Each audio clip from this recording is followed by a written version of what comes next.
Good evening, America. I am Johnny Gibson.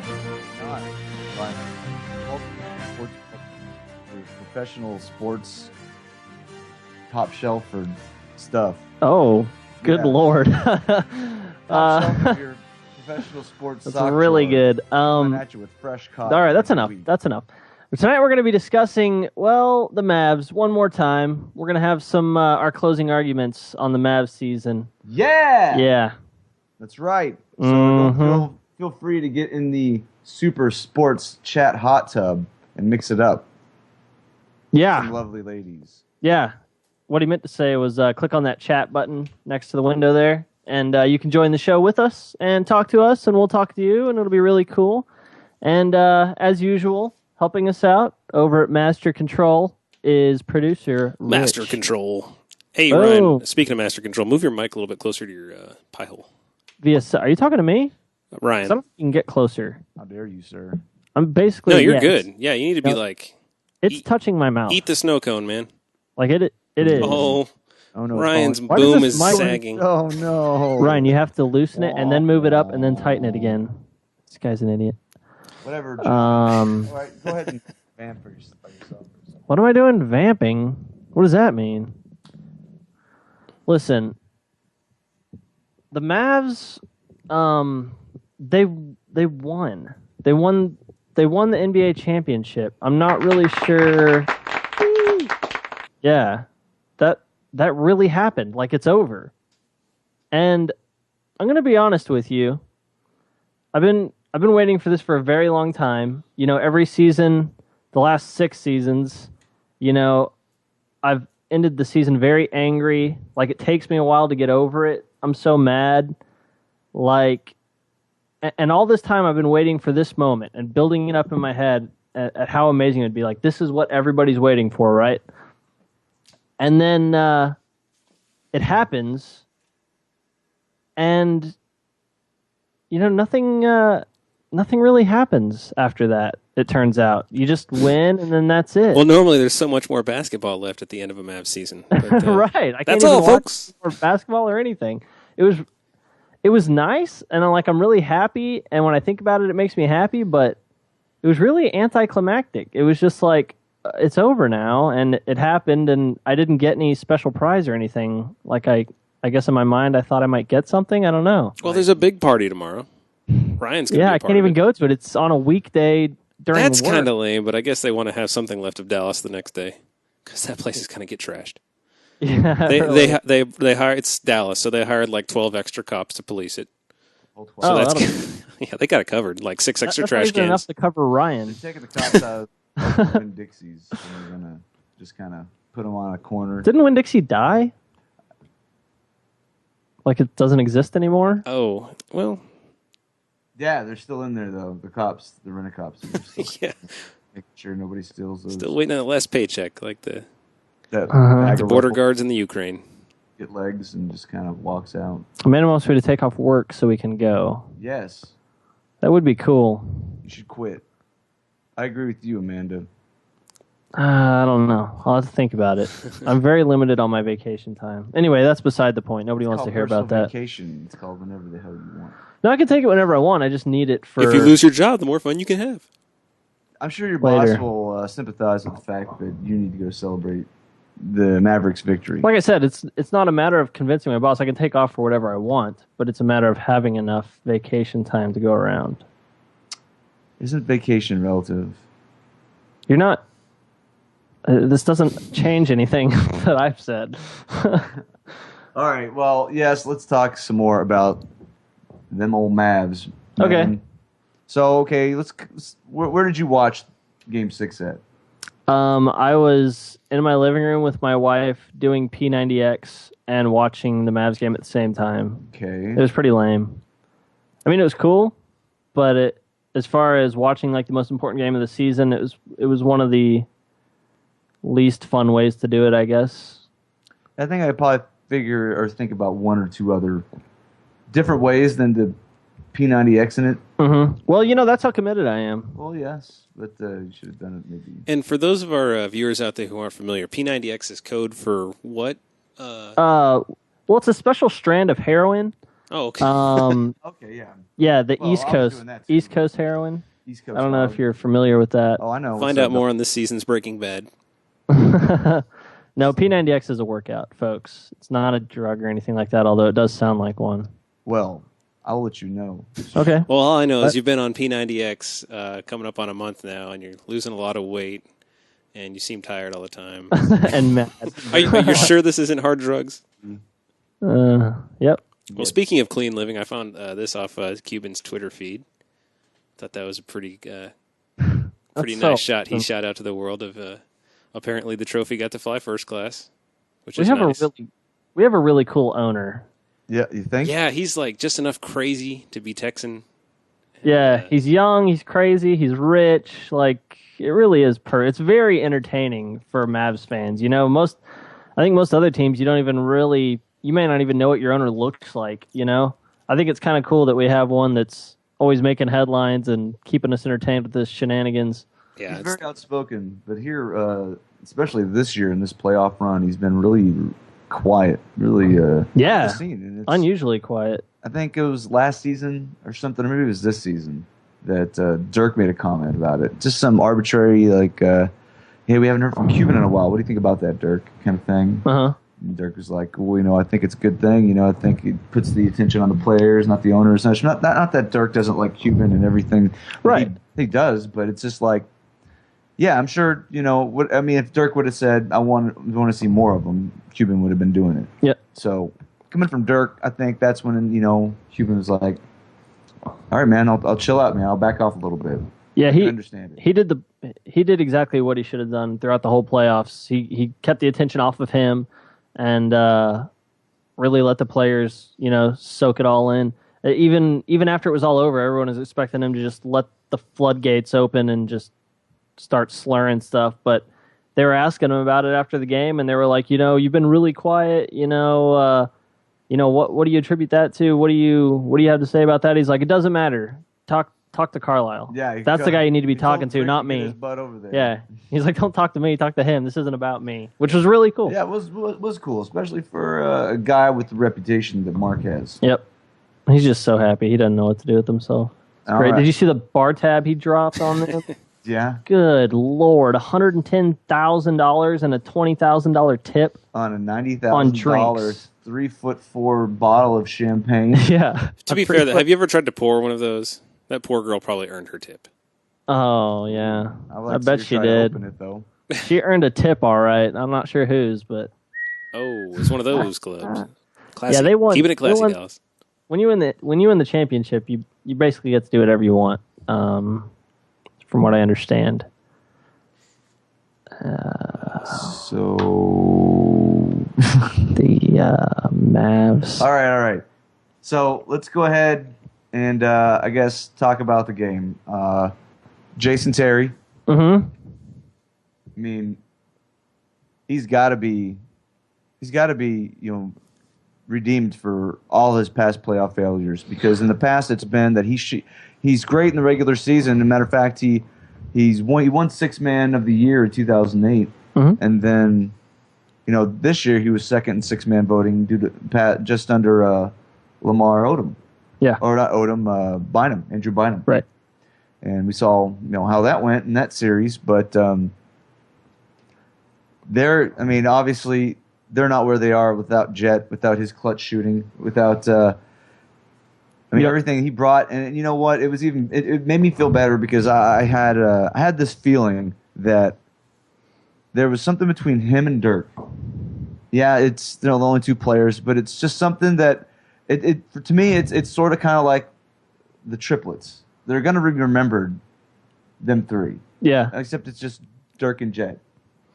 It's like the twins. They go together. You had this feeling that, to an extent, it's kind of like Jet's the little buddy. Yeah, he really is. Role. He's so Gilligan. Like, he's constantly just like, hey man, what do you think about that, Dirk? You think about that, Dirk? Yeah, I love that too. That's cool, Dirk. Yeah, I love it. This guy's awesome. That's fine. Dirk's such a great player. Just about anybody's going to do it. But somebody that of Jet's ability and the stature in the league doing it, I think it says a little bit more. because Jet can go to a different team and start. He could start on this team. Yeah. But he chooses to come off the bench, and that's where he's more comfortable. He's way effective that way. But I think Jet was huge. I mean, you know what? I was thinking about this the other day. How about I just blanket it with this? Do it. I was thinking about what player could you really not have from this roster? Say you could take one player away. Roddy Bobois. Done. And Dojo. Right. But yeah, any guy that put minutes on that floor contributed, and that was the take one player away because Peja. Everyone did their part. He didn't do anything in the finals, but he got us there. I'm not sure how easy that LA series would have been without him, but I tell you what, not just in that game 4, but his shooting made that series a lot easier. Yep. If only for at that time before teams knew he wasn't shooting well, he was a liability on the perimeter. You couldn't if it was near Dirk. You're not pulling that guy and leaving Peja alone. Yeah. You have to respect him, and they did. Haywood. I don't think they're where they are without Haywood. Because with the way Tyson Chandler plays, how aggressive he is, and how his likelihood to get in foul trouble, and you need to put a good center in there. And you know what? A lot of teams don't have a true center. We do, and even teams that we have two. They don't have a good backup. That's not a defensive liability. Right. So for him to come in. For Carlisle to have the confidence to say, "Hey, we got two centers we can put in if I need to. Right. I need to rest Tyson, or he's got too many fouls." I think that's huge. Of course, any of the starters, Marion, you're not winning without Marion. Just remove him and put somebody else in there. You're not winning without Marion. Yep. You're not winning without Stevenson. That's why this team is so great, and that's why everyone is so happy that they won. Is because they did it with traditional teamwork. Everybody did their part. Everybody contributed. It's not we have 3 good players and we're counting on them and they're all that matters. It was a team effort. Everybody sitting in those chairs on our side of the floor did their part. Like, it was perfect. You couldn't have asked for a better story in this series, and to do it to the Heat is just icing on the cake.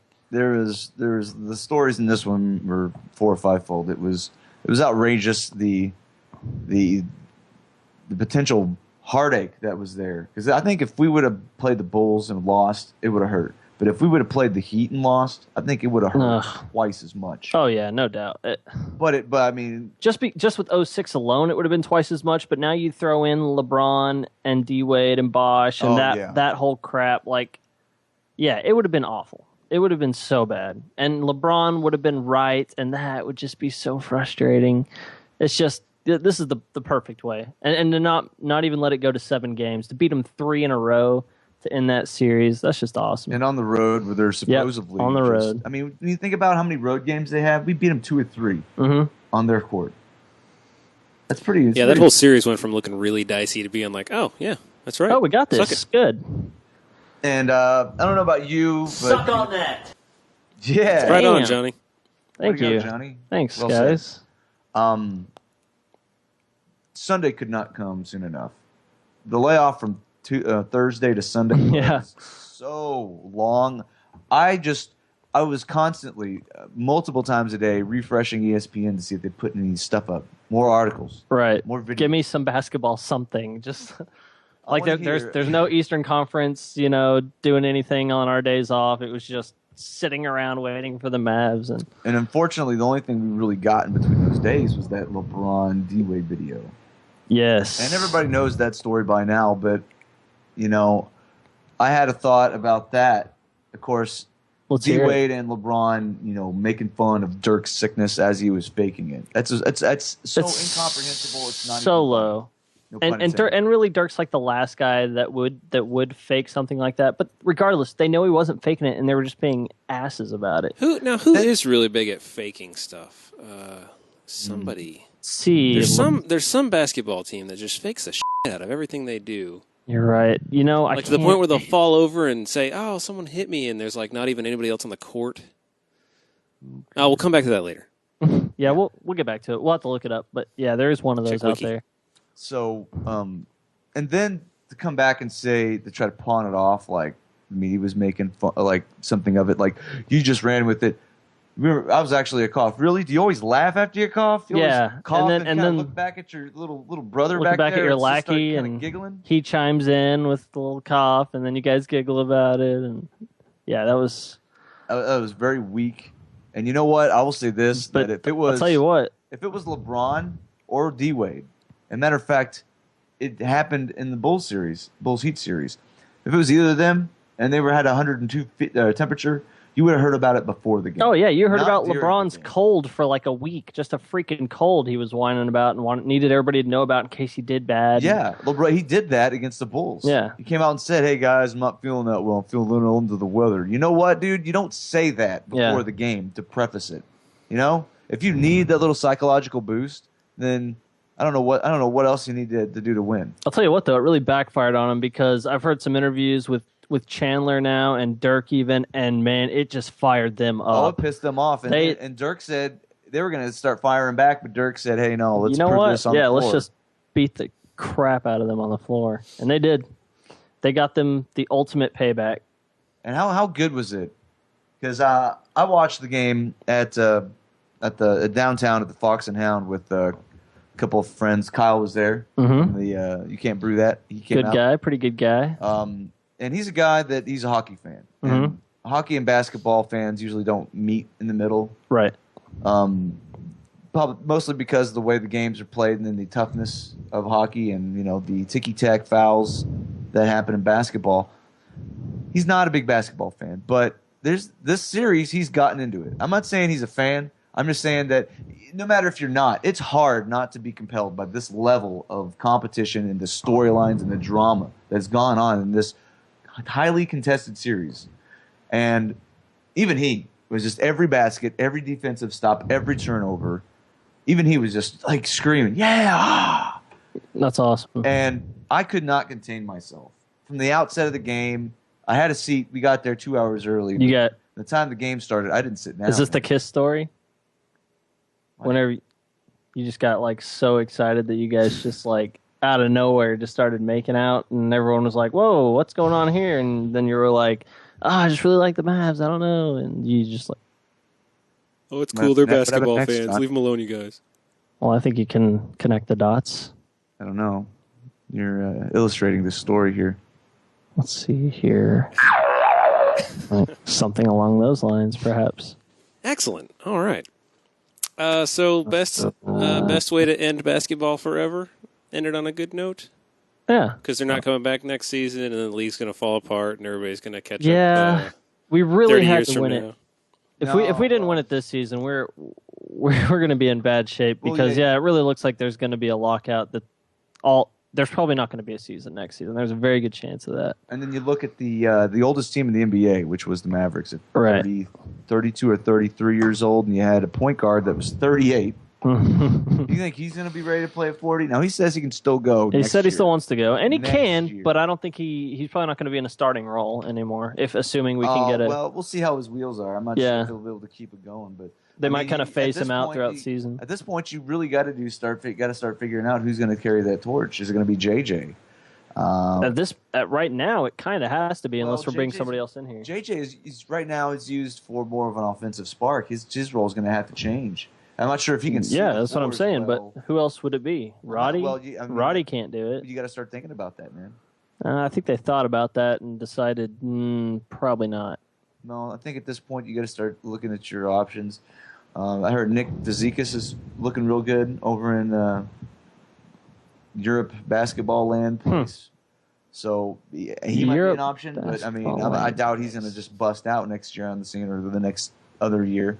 But no, there had to be one this year. There's a multitude of things due to age, contracts, the whole lockout thing. I mean, it's part of what makes this story so remarkable. Is just all the outlying things on the periphery that closed in as the season ended that just highlighted the fact that this needed to happen this year. Which story is bigger, do you think? Because I find myself leaning one way, but I want to know how you feel.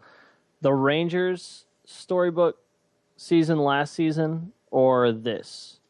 Because, I mean, the no ownership, the no money, the just a bunch of guys we threw together. I mean, that was a pretty huge story. Then Nolan Ryan comes in and swoops in, and everything starts getting better, and the Rangers have never been any good, and I mean, that was huge. That was honestly, I really think now that I look back at it, when the Rangers finished off the Yankees to go to the World Series, I really think I was more excited about that than when the Mavs won the title. I don't know. Part of me thinks that once they won their first round, they were playing with house money. But I wasn't going to be upset with them no matter what happened. Right. I think that was... the Mavericks, on the other hand... I think that helps, too. Yeah, nobody had any expectations for the Rangers. The Mavericks, on the other hand, once they got past L.A., you started getting a little bit of hope that maybe they could, if they could just somehow beat Oklahoma City, they would have a chance for a title because they would be good enough. Now, you just never knew when the Rangers were going to fall off, and you just had this feeling that they were. And if they did, like I said, you're playing with house money because this is the best season they've ever had. So which do you think was bigger? I think Mavericks by far.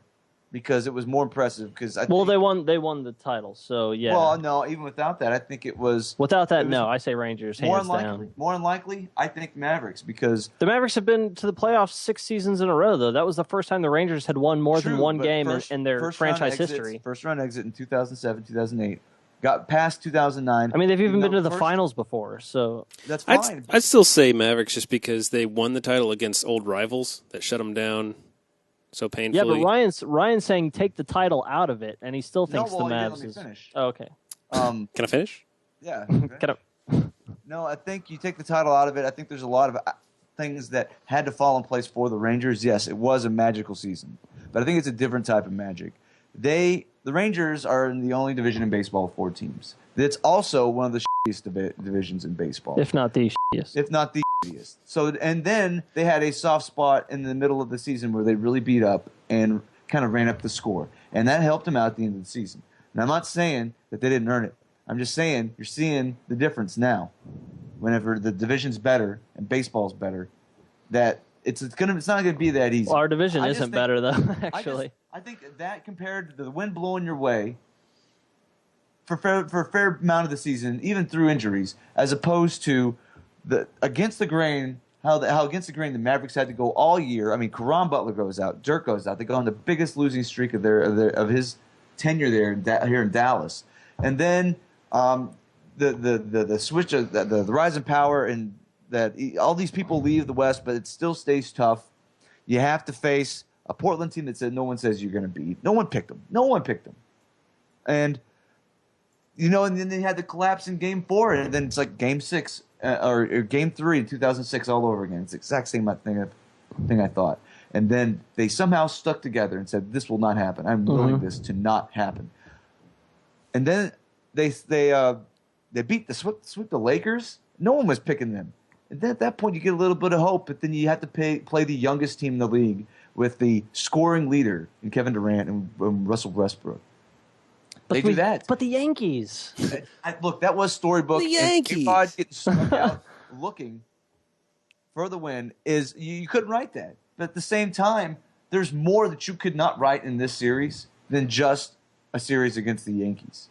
I don't know. I still got to say Rangers just because that whole season was crazy. And then you got Hamilton with MVP, and that's fine, dude. I'm just saying that this is. I think this is. It was cool seeing Ryan come in. But you throw the title in there, and yes, by default, Mavs' season is better because they succeeded. If somehow a bomb got dropped on whatever stadium they were playing at, and there was no finals that year, but the Mavericks got to the finals against the Heat, you'd say that was still bigger. No, because a bomb getting dropped on a stadium is huge. No, I mean, if there is no title whatsoever, it's just the fact that you said, hey, which is a bigger story, before the finals are over? Rangers, hands down. Rangers doing what they did, or just, now, it's not over yet, but the Mavericks are just there. Which is bigger? Rangers. The Mavericks getting there from the beginning of the season where you thought the Mavericks were. Rangers. I can't. I don't know. I don't know about that. You're dead to way me. Less likely. The Mavericks go to the playoffs every freaking season. But every season it's compiling of disappointment. The Rangers never even got. The Rangers weren't expected to win shit. That's what makes it so awesome. They shouldn't even have been in the playoffs. They went to the World caught lightning in a Series. bottle, and you're seeing it. That's why it is so amazing. This is consistency and perfection, and just somehow, whether one thing or another, it doesn't go right for the playoffs. Yeah, but that doesn't. Mental. It's mental. You saw guys. I agree, but that's not as good of a story. Get over a hurdle that some thought they'd never even be able to redeem themselves from. Get in the finals again, and then they not only do they get there, but they kind of. Now those games could go on either way, but Game 3, they're 2 points. They're a Dirk shot that I would bet him making 10 times out of 10 away from it being 2-1 Mavericks after Game 3. I think the Mavericks season was huge and amazing, but yeah, I think if you take the title out of it, overall story, Rangers' story is better with the ownership and the no money. I mean, the Mavs, they're the second most wealthy team in any sport. Well, I think you got to take soccer out of it, but any American professional Don't worry, sport, we did. It's Yankees and then the Mavs. No, I mean, not. we're Cowboys. not underdogs. No, it's not, dude. Yeah, it is. Are you sure about that? They're the second most wealthiest franchise in the world behind Manchester United at $1.3 billion. Yeah, they're more wealthy. Well, as far as basketball goes, we're not the underdogs. We have the most expensive team. You know, the Rangers were way down there. They were poor. They didn't have an ownership. You know, I just think that makes for a better story than this team that spent a whole bunch of money and has all these veterans won. I don't know, but I don't know. I think it's so. more, North Texas sports, something to appeal to everyone. No matter what you like as far as an we get a little underdog bit story, everything, we got it which is covered. fantastic. It's the whether we're underdog from capability and history or underdog from finances and we got it all. Respect. Yeah. And a failing hockey team. And with a no big-ass owner. Football stadium. Oops. No, it's cool, though. It's been a fun several months to be it's been a North really, Texanite. really good year for DFW sports. And I will be going down there tomorrow to celebrate. Yep. That's good. I hope you get us some cool video or something. Get some beads. Speaking... Or whatever they're doing. I don't know what kind of parade it is, but... Richard, don't you have some cool video for us? Oh, yeah. I thought this was cool.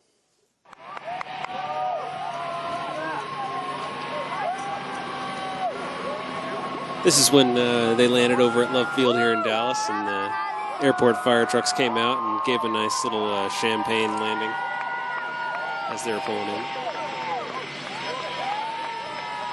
That's really cool.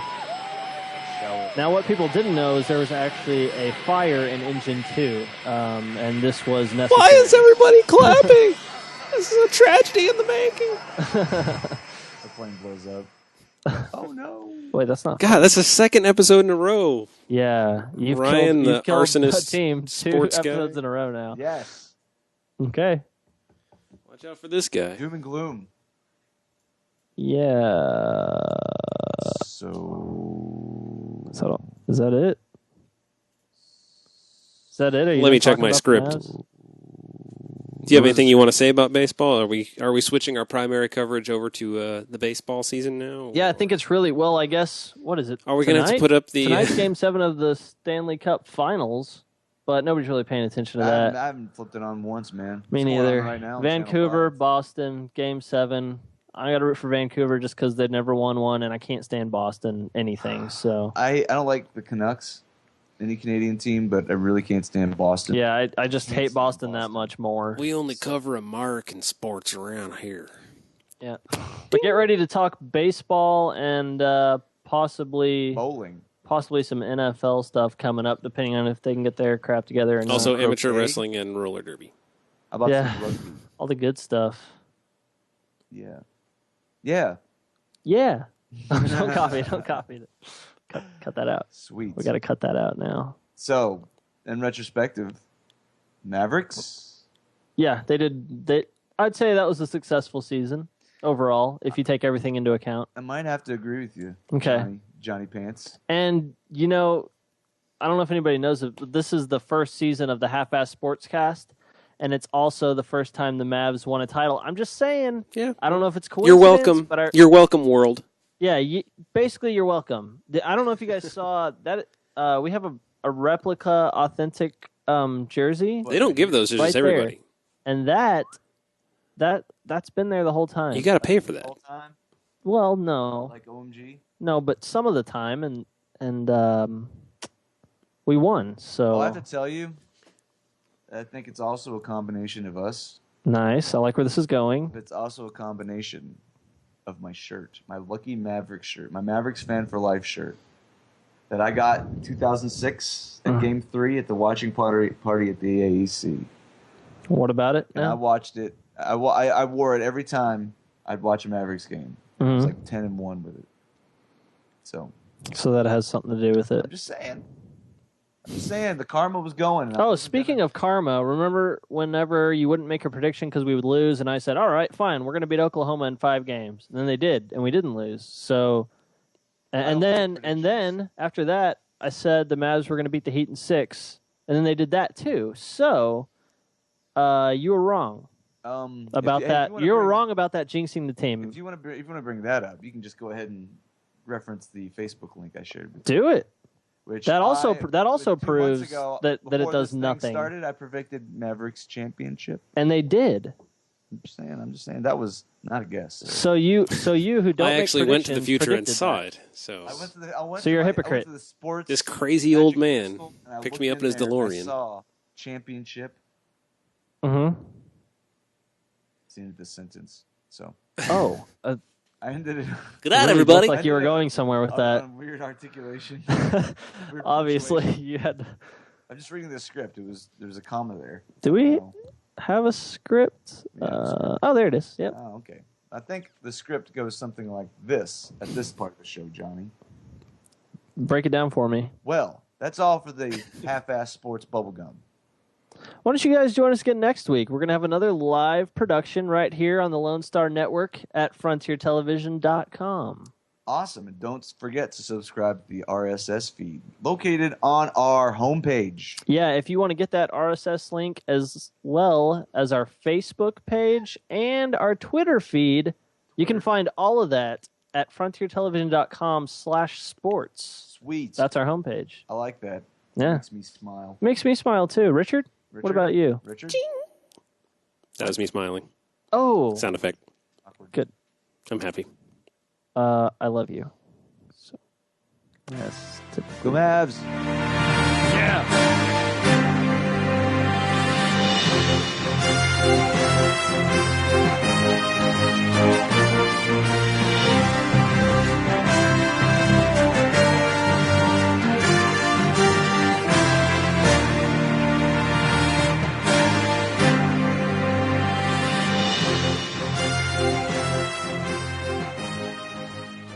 I wanna kiss you all over and over and again.